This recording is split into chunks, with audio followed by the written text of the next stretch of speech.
Salut à tous et bienvenue dans Long Live, le podcast de la longévité, le débrief, une semaine sur deux avec David Ordonneau. Nous revenons sur l'interview de la semaine précédente pour voir comment est-ce qu'on peut implémenter dans nos vies de tout un chacun les conseils de l'expert que nous avons reçus. En l'occurrence, nous avons reçu Alio Chaval, qui est donc philosophe. Entre autres choses. Entre autres choses, mais aussi musicien, journaliste, essayiste, écrivain et père de 2 enfants. David, oui, sans faire de man-interrupting, est-ce que tu as pris des notes ? Moi, j'ai beaucoup aimé le côté très rassurant de cette conversation et au final, dire que finalement le rythme, c'est un peu relatif. C'est-à-dire que chacun va avoir un peu son rythme. À des moments, on va taffer à mort parce que ça nous plaît et qu'on est dedans. Et à des moments moins, et on est un peu toujours dans la recherche de son équilibre de vie, finalement, que ce soit alimentaire, travail, vie pro, vie perso, sport, etc.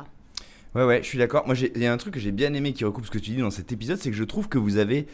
j'ai eu l'impression, moi, c'est assez rare ça dans les épisodes que tu fais, que vous avez réfléchi ensemble à justement... ce que c'était que le rythme déjà, parce que effectivement, et c'est là l'intérêt moi que j'ai trouvé à cet épisode, c'est que on vit quand même dans une société où quand on va dans n'importe quel relais de presse ou machin, on lit des unes, ralentissez, trouvez votre rythme, slow machin, c'est bourré d'injonctions et au bout d'un moment t'es là mais slow quoi et trouver son rythme, mais quel rythme et tout, et vous l'avez très bien exprimé, ça viendra plus tard dans le débrief, mais à un moment vous avez quand même dit ce truc de connais-toi toi-même, tout ça, mais ok, mais enfin à quel moment c'est facile de s'appliquer tout ça.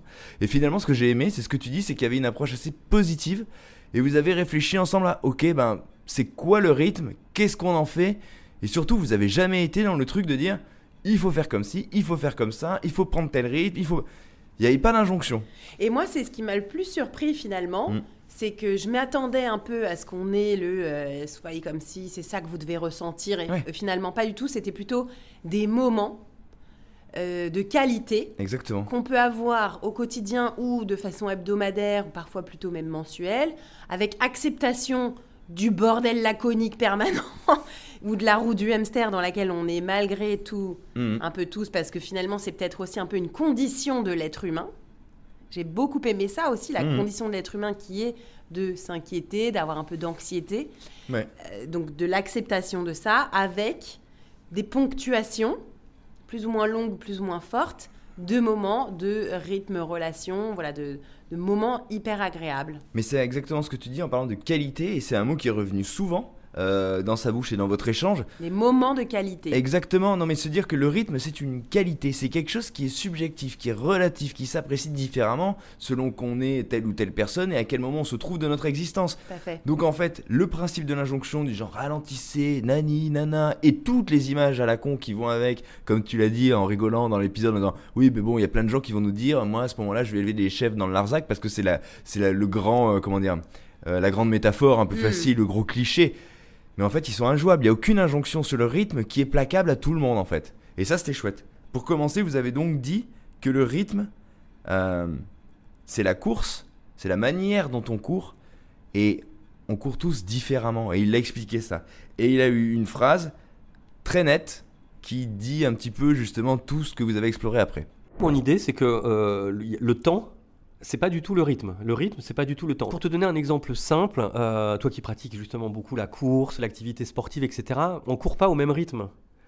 On a besoin de repères au début pour essayer de trouver sa propre cadence, son tempo. Donc on fait appel à un coach ou une coach comme toi pour avoir des conseils, pour pouvoir apprendre des choses. Parce que c'est pas forcément immédiat. Il faut connaître son corps, hein, c'est pas évident. Il faut connaître son souffle. Enfin voilà, le rythme, c'est tous les éléments qui sont imperceptibles. Parce que le temps, tu vois, moi je peux te dire, là il est 3h10, ou il est telle heure, ou etc. On est tel jour. Le temps, c'est objectif. Mais le rythme, c'est comment on va investir ce temps et en faire quelque chose à soi. J'aime beaucoup cette comparaison avec la course à pied ou le sport. Parce que oui, chacun court à son rythme. Mais quand tu progresses, tu changes de rythme. Et il y a des moments où tu as envie, tu te sens bien, tu as envie de courir plus vite. Même si ça monte, parce que je sais pas, t'as une espèce d'énergie, t'as une envie. Des moments où au contraire, t'as peut-être plutôt finalement envie de marcher parce que voilà, t'es un peu claque, t'es un peu fatigué, puis finalement ça va revenir. Donc c'est pareil, en fait, c'est pas toujours linéaire et Et parfait. c'est ce que tu fais de ce C'est temps. sinusoïdal. Ouais, est-ce que tu décides de faire à ce moment-là? Comme quand toi, je regardais une story hier où tu cours et tout et t'habites ton fractionné. Et ben, tu décides de l'habiter un Et peu j'en différemment. Oui, ça, oui, j'ai eu l'impression. Personnellement, bon, je pourrais pas dire, je pourrais pas vivre ce genre d'expérience puisque je ne fais pas ce genre de truc. Mais tu le fais et t'y vas et justement, tu décides de l'habiter à ta manière. C'est-à-dire que là, en plus, t'es sur un entraînement, t'as un fractionné, il y a un programme, il y a quelque chose comme ça. Puis à la fin, tu dis, bon, mais j'ai fait pas que la tout moitié fait. du truc et je suis allé courir 10 minutes pieds nus sur l'herbe. Ben ça, c'est ce qu'il décrit dans la manière dont on habite le temps. Et là, à ce moment-là, en fait, t'as habité ton rythme, t'as imposé ton rythme, le rythme que t'as senti qu'il était bon d'avoir à ce moment-là pour toi. Et c'est hyper intéressant, parce que par rythme, on entend cadence, nous. On se dit, le rythme, c'est je vais vite, pas vite, moins vite, vite, pas vite, je sais pas. Le rythme, c'est aussi une manière d'habiter un temps. Hier, t'as décidé que le temps de ton fractionné, t'allais l'habiter un peu différemment, que t'allais peut-être moins courir et que t'allais courir pieds nus. C'est ça que j'ai bien aimé, comment on habite le temps, en fait.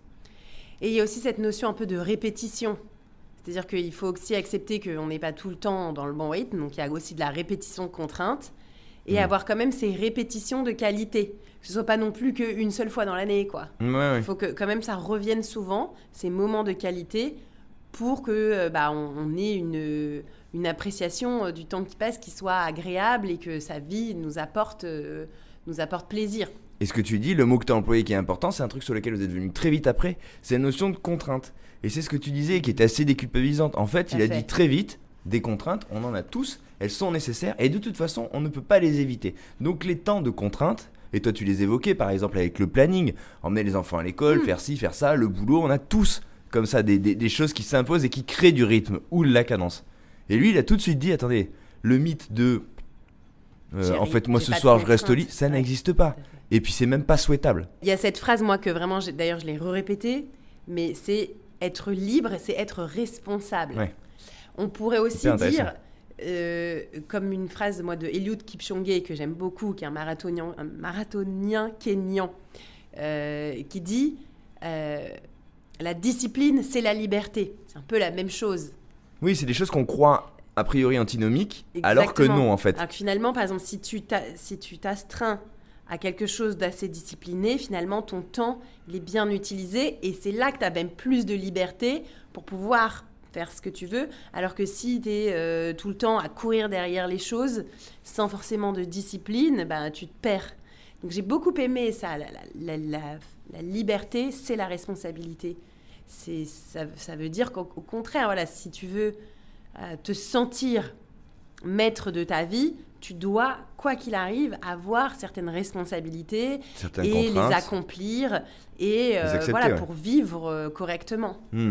Et ça amène justement au point suivant que vous avez évoqué, qui était aussi hyper intéressant. Et je trouve, moi ce que j'aime de plus en plus dans ce podcast, c'est qu'il y a des lignes de fond qui sont creusées d'épisode en épisode. Et bizarrement, là on se parle d'équilibre, de vie, de rythme, de vie, de quotidien.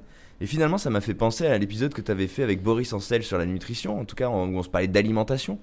Parce que là, il a eu une phrase sur, encore une fois, la manière dont on habite le temps, le rythme qu'on se donne et l'aspect qualitatif des choses. Il a dit, Alyosha, en fait, au lieu d'être dans l'avoir, il faut être dans le vouloir. En gros, il faut, plutôt que faire beaucoup, essayer de faire mieux, en somme. Et pour arriver à ça, il faut faire une chose, c'est prendre conscience.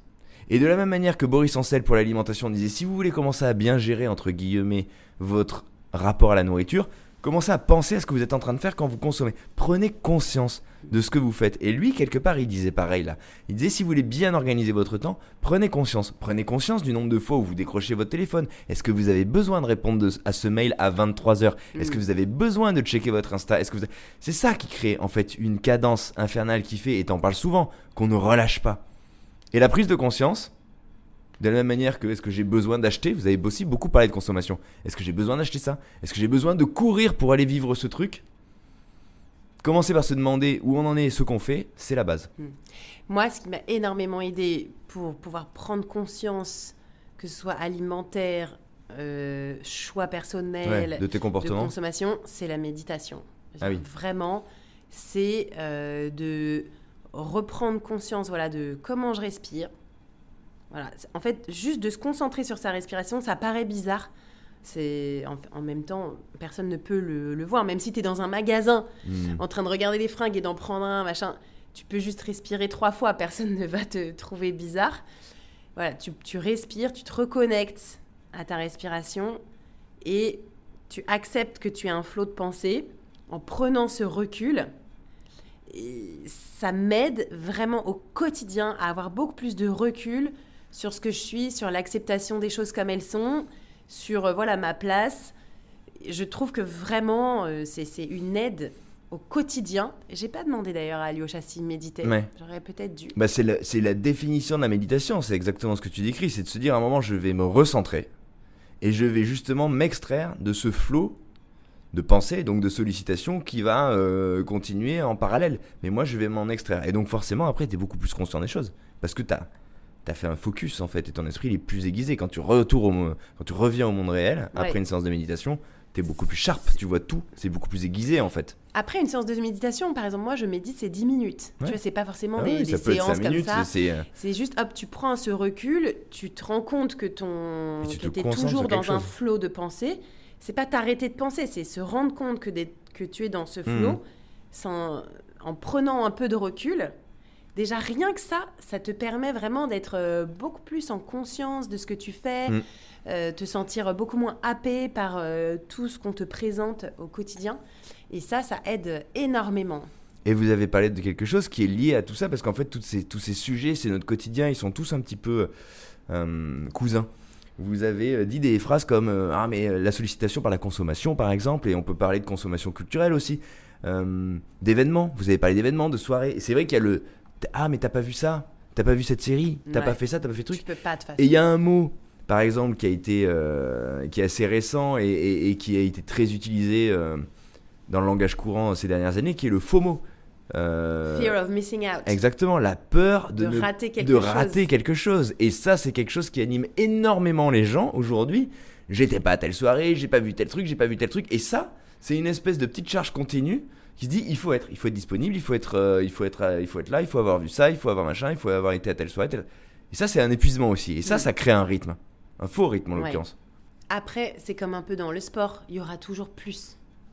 Enfin, tu vois, il y aura toujours une course plus longue, plus dure, quelqu'un qui courra plus vite que toi, qui aura un meilleur équipement. Enfin, c'est pareil aujourd'hui, pour on est beaucoup plus sollicité que nous quand on était jeune, voilà, par exemple. Quand on était jeune, on pour voyait les pas. séries. Il y aura toujours une nouvelle série, encore plus ouf, un scénario plus dingue, des acteurs plus. Tu auras toujours, tu vois, quelque chose que tu auras raté, un concert. Oui, qui mais on est t'était pas très inscrit. sollicité aujourd'hui. Exactement, donc il faut juste aussi accepter que voilà, il y a tellement de créativité et de choses qui existent, on est un peu obligé de faire ses choix. Je pense que c'est aussi ce que Alyosha nous expliquait. On fait ses choix et de toute façon, on peut pas être expert de tout, avoir tout vu, tout connu, tout habillé, enfin on peut pas. Oui, mais il y a une injonction sociétale à te dire t'as pas vu ça ? Genre t'es un peu, tu vois. Moi, si t'as pas vu Game of Thrones, je me dis elle est chelou cette meuf. Là, j'ai pas regardé Game of Thrones. Ouais, elle est chelou cette meuf. Ah ouais, non, j'ai pas du tout eu envie de le regarder. C'est fou, hein. Et j'ai toujours pas envie. Donc je ne le regarderai pas. Ceci dit, je peux comprendre, moi Mais non tu plus, vois, j'avais pas envie. C'est comme par exemple dans le sport pour le marathon. Oui. Voilà. Tout le monde fait du marathon aujourd'hui. Voilà. Moi, je ne cours pas de marathon. Ça ne m'intéresse pas. J'ai pas du tout envie de faire une prépa marathon. De tout ce que je vois, ça ne m'intéresse pas. Courir 42 bornes sur du béton, j'ai pas du tout envie. Peu importe, même à New York ou je sais pas quoi. Et donc, je ne fais pas de marathon en fait. Et pourtant, je reste, tu vois, une très bonne coureuse, sportive, experte. Et voilà, je fais pas de marathon. Et alors, tu vois, je pense que parfois, justement, de refuser certains canaux comme ça, c'est une forme de réduction, mais aussi d'affirmation et d'affirmation de son propre rythme. Et bien, c'est encore une fois prendre conscience de ce qui nous va, ce qu'on veut, ce qu'on ne veut pas. Non, mais ça va recouper des choses que vous avez dit après qui sont hyper intéressantes. Vous avez donné une clé pour savoir si justement on est au bon endroit et si on se respecte. Et lui, il a un truc tout simple qui est bête et méchant, qui est de se dire mais si là on est bien, c'est qu'on est dans notre bon rythme. Par rythme, encore une fois, c'est pas la cadence, c'est la manière dont on va imprimer et qu'est-ce qu'on va faire du temps qu'on se donne là. Et si je suis bien là, c'est que vraisemblablement c'est bon pour moi. Je suis hyper d'accord. Après, c'est pas tout le temps, donc il faut aussi accepter que ce soit pas à chaque instant parfait, génial, comme pour le sport, même pour l'alimentation. Je veux dire, enfin, bien manger, ça peut être très bon, très agréable. Et puis parfois, bon, bah, tu manges bien, mais c'est pas non plus fameux de ouf, tu vois. Enfin, c'est l'énième quiche au poireau que tu fais Non, très mais lui, il a souvent. pas de trucs fantasmes, mais juste des moments où tu te sens bien, où tu Oui. te dis, voilà, là, je suis bien, et je suis pas en train de me dire, je préfère être ailleurs, ou je devrais être ailleurs, ou machin. Voilà, Voilà, c'est ces c'est ça. moments-là. Donc le reconnaître en tant que tel, l'apprécier, essayer que ça revienne plus souvent et avancer comme ça, sans forcément avoir une espèce de d'un seul coup le halo, c'est ce moment-là dans ma vie où tout Oui, s'éclaire. parce que ça, c'est très Oui, très mais rare, parce c'est qu'on pas est- quotidien. Oui, mais on est quand même abreuvé d'histoires comme ça. Oui, oui. On se dit, d'un seul coup, j'étais là, je me suis dit, c'est ce moment-là, C'est et donc j'ai génial. fait cette Cette formation, tasse de et matcha était maintenant tout est folle. incroyable. Bah non, enfin, Oui, tout est plus modéré. Voilà, exactement. J'ai trouvé qu'il y avait de la modération et de la pondérance, et ça, c'était bien. Tu parles justement de ce qu'on donne à voir, de ces halos, de ces images, de ces métaphores qu'on peut voir, que tout le monde fomente. Lui, il a parlé de Jean-Paul Sartre, évidemment, parce qu'il en est un petit peu expert, et de cette formule qu'avait Jean-Paul Sartre, pardon, de dire que l'être humain, par définition, était angoissé, et que J'ai pour bien aimé pallier, ça. ouais, et pour justement contourner cette forme d'angoisse existentielle, on se crée des façades. Moi, j'ai pensé à toi. Non pas parce que t'en crées, parce que justement, toi, t'es plutôt authentique. Néanmoins, t'es dans un milieu et tu utilises des canaux qui sont des temples de la façade. Je pense aux réseaux sociaux et je pense aux réseaux sportifs, par exemple. Quid de Strava quand tu fais du sport, par exemple? Est-ce que c'est pas, j'ai pensé à toi, je me suis dit, et je voulais te poser cette question, Vas-y. est-ce que c'est pas finalement un canal de démonstration, de représentation de soi parfois, qui s'éloigne du sport en fait, et du simple truc de je le fais pour moi en fait. Ça peut l'être. Ça peut l'être. Tu vois, de s'envoyer des trucs et tout. Tout à fait. D'ailleurs, c'était un expert, Sébastien Cornette, je crois, ou même, un kiné là qu'on a eu, qu'on avait adoré. Flavio Bonnet, qui disait, se mettre sur Strava, c'est se donner 80% de risque de se blesser la première année. Ah ouais. Parce qu'en fait, t'es tellement dans la comparaison avec les autres que tu vois, t'es nul par rapport à ce que font les autres, que tu te blesses.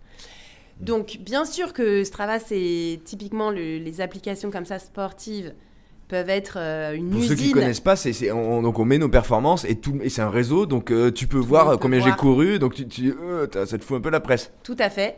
Mais par exemple, moi, justement, j'ai décidé de l'utiliser pour qu'on voit qu'une professionnelle de la forme court à 6,24 du kilomètre le dimanche et tu vois, ne performe pas tout le temps de ouf.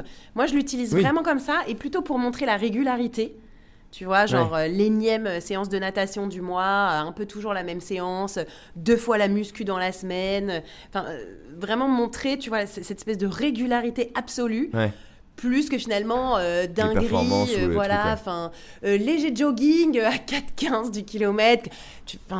Il y en a beaucoup, je vois beaucoup ce genre d'affirmations comme ça. C'est pas vrai en fait. Ouais. Si ça devient une contrainte, désabonnez-vous, arrêtez. Moi, je l'utilise vraiment comme un peu un journal de bord de ma régularité, que je trouve très efficace. Et après, je l'utilise aussi comme un endroit de partage, c'est-à-dire que tu peux suivre Kilian Jornet, donc un des plus grands trailers du monde. Il partage énormément ses entraînements. Tu peux suivre aussi des organisateurs de courses de natation qui sont des nageurs de très haut niveau, qui partagent aussi parfois leurs sets, leurs entraînements. C'est hyper intéressant, tu vois. Ça, en tout cas, professionnellement, pour moi, c'est quand même intéressant. C'est une source d'information. Donc, comme tout, tu peux tout utiliser de façon agréable, culturelle, information et obsession, drogue. Ouais. Il faut modérer l'usage et être conscient, encore une fois, de l'usage qu'on fait des choses. Pardon. C'est ça. Mais c'était bien cette question. Ouais, c'était chouette. Pour revenir justement à ce vers quoi vous avez avancé, vous avez évidemment parlé de sport, parce que ça fait partie de la condition physique. Vous avez parlé des enfants et lui, il a parlé aussi du rapport qu'on pouvait avoir au sport, enfant, ce qu'on pouvait après, en tant que parent, dire aux enfants. Il disait que par exemple, quand on commençait par dire il faut, c'était pas terrible de dire il faut et qu'il fallait être encore une fois plutôt dans le moment et la qualité du moment et aller vers des sports où les enfants prennent plaisir et ne peut-être pas être tout le temps dans des injonctions de performance, de compétition. Et toi, tu l'as questionné sur oui, mais comment on sait où est-ce qu'on prend du plaisir? Comment on sait si on est dans le bon rythme? Comment on sait? Et lui, il a été très déculpabilisant là-dessus. Il a dit, en fait, on sait pas forcément. Se connaître soi-même, c'est très difficile, mais, et moi j'ai bien aimé ça parce que ça a résonné, tu vas me dire ce que t'en penses, en vieillissant quand même, de plus en plus, on façonne et on arrive à toucher du doigt Des trucs qui nous font dire, à cet endroit-là, cette manière de faire, ce rythme, ce truc, ça me correspond plus. En vieillissant, on a de plus en plus cette sensation de se trouver. Je sais pas si tu l'as, mais... Si, après, il y a aussi cette phrase que j'ai beaucoup entendue d'un coach, Cédric, avec qui j'ai travaillé récemment, qui dit « On est des êtres humains, pas des falloirs humains, pas des avoirs humains. On est des êtres humains. » Donc, c'est ça, c'est se sentir plus dans l'être, dans ce qu'on vit, dans le ressenti. Il a opposé d'ailleurs ça, aussi, plus être, que, avoir... la possession ou à faire les choses pour les faire. On n'est pas des fers humains, ni des avoirs humains, ni des falloirs humains, on est des êtres humains. On se parle de qualité, encore une fois. Exactement. Donc, encore une fois, ce ressenti d'être humain, être une condition d'humain, le plus souvent possible, en acceptant que malgré tout, souvent, on doit avoir des choses ou falloir faire des choses pour être dans le quotidien de vie qui, malgré tout, nous entoure. Ouais, c'est chouette. Mais c'est marrant parce que tu vois la dimension un peu vertigineuse de votre échelle. Enfin, vertigineuse. En tout cas, ça touche tout le monde. Ça peut paraître très abstrait, mais finalement, dès que tu soulèves la moindre chose que vous avez appelée, moi, ça résonne à chaque fois sur un truc. Moi, cette question de rythme, c'est pour ça que j'ai beaucoup aimé notre conversation avec Alyosha, c'est que souvent, ça me révolte un peu parce que, voilà, ce côté... le rythme, j'ai trouvé mon rythme, tout est super, nanana. En réalité, ça ne concerne personne. Enfin, moi, quand je vois autour de moi, personne n'a un rythme absolu, génial. Il y a beaucoup de contraintes. Et donc, je trouvais ça quand même vraiment intéressant de montrer que, quoi qu'il arrive, personne n'est fondamentalement heureux tout le temps. Même Zlatan, dans une interview assez récente, le dit aussi. Donc, c'est un des... Enfin, voilà, il est ultra riche maintenant.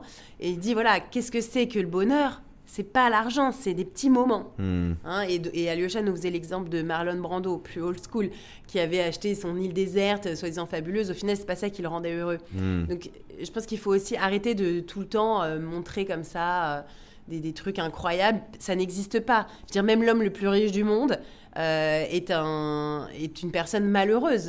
Enfin, ça potentiellement, se voit. oui. Enfin bon, je pense que ça se voit. Tu penses à lui, d'accord. Voilà, okay. Sans le nommer, on sait qui c'est et on voit très bien qu'il n'est pas heureux. Vu ce qu'il fait, clairement, c'est quelqu'un qui va pas bien du tout dans sa vie. Donc voilà, il n'est pas heureux. Et donc je trouve que c'est assez intéressant de dire c'est pas l'argent, c'est pas d'avoir son île déserte. Finalement, on est tous comme ça contraints à plein de petites choses et finalement trouver son rythme, c'est mettre de la qualité le plus possible par petites bribes. Et c'est pour ça qu'il a opposé l'activité et la performance. Il a dit c'est pas mal de se concentrer sur l'activité. Qu'est-ce que je suis en train de faire ? Pourquoi je le fais ? Est-ce que c'est intéressant ? Est-ce que je prends du plaisir à faire ? Plutôt que est-ce que je suis bon là-dedans ? Est-ce que je fais une performance ou pas ? C'est pas mal, activité versus performance. Ça permet aussi de défasciner, enfin, tu vois, d'arrêter d'être fasciné par ci, ça, c'est juste à soi, comment on vit soi-même. Sans forcément accéder au nirvana de connais-toi toi-même. On essaye. Ouais. Et petit à petit, on façonne et petit à petit, on y arrive. Moi, je commence. Je trouve que la quarantaine est hyper intéressante comme décennie là-dedans parce qu'il y a plein de moments où je me dis, ah ben là, en fait, ça me va. Je suis bien là, j'ai trouvé mon truc. Mais ça prend du temps. Par exemple, là, en ce moment. Ouais, là, c'est très bien. Moi, je suis toujours bien là. Et la dernière chose sur laquelle vous avez mis le doigt, c'est le refus. Et tu parlais de politique et de figure politique. Et c'était intéressant parce que il a mis le doigt sur une notion de rythme qui n'est pas celle qu'on pouvait attendre. Un rythme collectif, un rythme sociétal par exemple, c'est aussi le mouvement de certaines valeurs, type positives ou négatives, type le racisme, avec des figures qui se sont insurgées, et souvent une personne, en disant « ça suffit ». Et donc c'est aussi intéressant d'imaginer que des sociétés ont des rythmes d'évolution sur des sujets, pour des causes, et qu'il faut créer parfois des ruptures ou les accompagner quand c'est des rythmes qui sont positifs et intéressants. Mais voilà, j'ai trouvé ça super de se dire qu'il y a aussi un rythme historique, un rythme collectif, un rythme sociétal. Et que à nous, chacun, de dire ce rythme-là, je peux l'interrompre. Et il faut du courage pour ça. Vous avez parlé de Rosa Parks. Voilà, il n'y en a pas deux. Non. Il n'y en avait qu'une. Voilà. Barack Obama avait pas mal parlé de ça à la fin de son deuxième mandat, sur le fait que le canal en fait, de l'histoire va quand même dans une grosse direction, Mhm. même s'il y a des mouvements un peu sinusoïdaux où c'est pas linéaire. Et je pense que pour Il accompagner... y a un grand courant. Exactement. Et pour accompagner un vieillissement voilà, de soi-même et de ses idées, il faut quand même garder une certaine ouverture et ne pas être dans la peur, avoir un peu d'inquiétude, voilà, normale, mais ne pas non plus être toujours dans la peur et le refus. Et ça, j'ai trouvé hyper intéressant pour ne pas vieillir trop con. Non, mais je pense que Mais il est c'est... toujours question de la même chose, hein, toujours d'être conscient en fait. C'est ça que vous racontez à chaque fois. C'est toujours Conscient. ouais. Mais il faut toujours garder la conscience de ce dans quoi on se trouve. Et là, je trouve que penser à son rythme à soi, mais aussi au rythme qui nous entoure, au Sociétal. rythme sociétal, les besoins des c'était autres. hyper comme ouverture, c'était waouh, c'était assez intéressant. Être connecté aux besoins des autres, Mhm. les comprendre, s'intéresser, avoir un peu de Ouais, curiosité. aux conditions de vie des gens. Tout à fait. Ouais, ouais. Ça, c'était vraiment une très belle page à ouvrir et je pense sur laquelle on peut vraiment tous aller. Ouais, et réfléchir chaque jour, en fait, et observer chaque jour. Moi, j'ai trouvé que cet épisode, il était beau parce qu'il était en recherche et en réflexion. Moi, je l'ai Et- trouvé surtout rassurant. Ouais, positif. Voilà, et du côté, il n'y a pas de perfection. En fait, voilà, je m'attendais un peu trop à une... Parce que c'est vrai que dans son livre, il y a beaucoup de pistes de réflexion qui sont un peu utopistes. Mhm. Donc c'est très intéressant, Oui, parce que des ça fait perspectives. réfléchir. Ouais. Mais je m'attendais à ce que ce soit un peu trop utopiste finalement comme conversation. Et finalement, je me suis retrouvée voilà, dans quelque chose d'assez rassurant et du Oui, quotidien proche de tout du le monde. ouais, exactement. Ouais, je suis d'accord. Mm. Ouais, c'était chouette, merci beaucoup. Merci à toi. Merci à vous d'avoir écouté ce débrief. Qu'est-ce que vous en avez pensé? Est-ce que vous avez trouvé votre rythme? Est-ce que votre équilibre de vie vous convient? Si oui, bah, dites-nous en commentaire. C'est une sacrée question. On vous lit. On lit tous vos commentaires, vos pouces vers le haut, vos suggestions aussi. Donc, merci infiniment pour tout ça. Abonnez-vous à ma chaîne YouTube. Abonnez-vous aussi au podcast si vous nous écoutez en streaming. Encore merci aussi pour votre enthousiasme et l'explosion du nombre de vues dernièrement sur ce podcast. Ça nous fait vraiment très plaisir. On s'investit beaucoup, on s'enthousiasme énormément. Parce qu'on prend du plaisir. Et du coup, ça nous donne encore plus envie de continuer. Donc, merci, on continue. Salut!